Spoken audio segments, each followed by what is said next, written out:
that they are.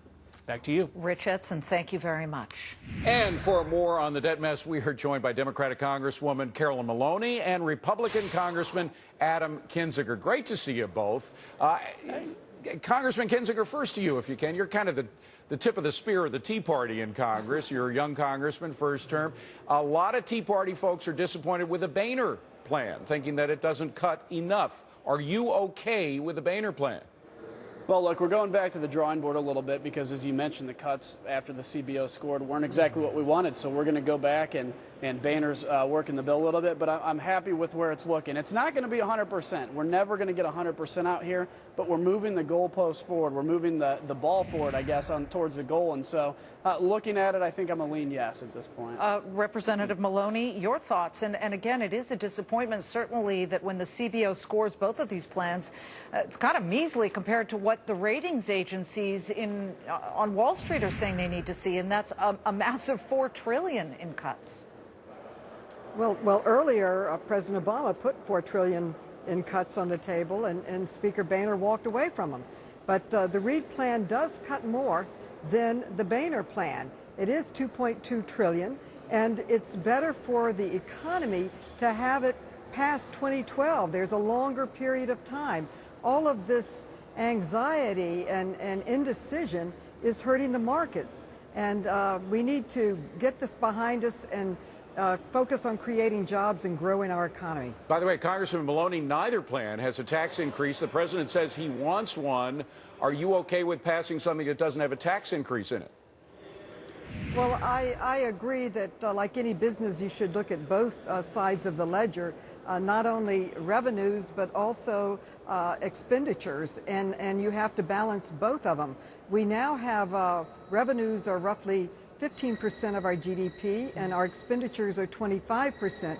We need to bring them more in line for going forward to grow our economy. But as I said at the opening, neither plan has a tax increase in it. You said it should. I support the Reid plan. You would pass it even though it doesn't have a tax increase?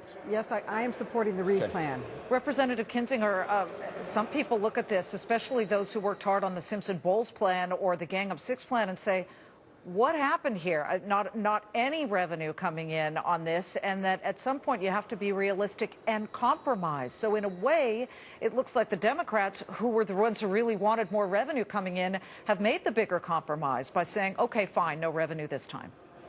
Well, look, here's the deal. I mean, Republicans have compromised. We've come to the table and said we understand we're going to have to raise the debt limit to pay for prior Congress's spending. That's a compromise, but we need a partner at the table, too, that's saying, is that really, Representative, is that really a compromise when 70 times since, plus 70 plus times since 1960, it's what everyone does, especially under Reagan and Clinton, or both sides, is what we're talking about. But this is the largest increase in the debt ceiling in history, and on top of that, for some reason, the president believes this has to go past the election. I mean, his area that he's not moving, we're saying no taxes. We had the same tax rates, the same two wars, the same prescription drug benefit in 2007, but $161 billion deficit. Today it's $1.5 trillion.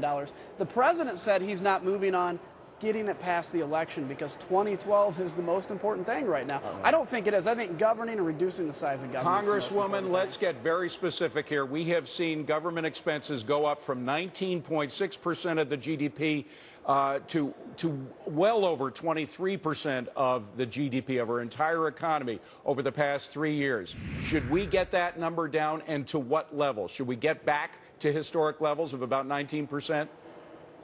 Well, during the financial crisis, we did invest in many ways to keep our economy moving. Chairman Bernanke testified before Congress 2 weeks ago saying that cutting too deeply, too quickly would cost jobs and be a reversal in our economic growth and could put us back into a recession. So we need to move forward. And I must respond to my good friend and colleague that it's the Republicans that are playing politics with this. The Boehner plan would have you back doing this charade again in 6 months.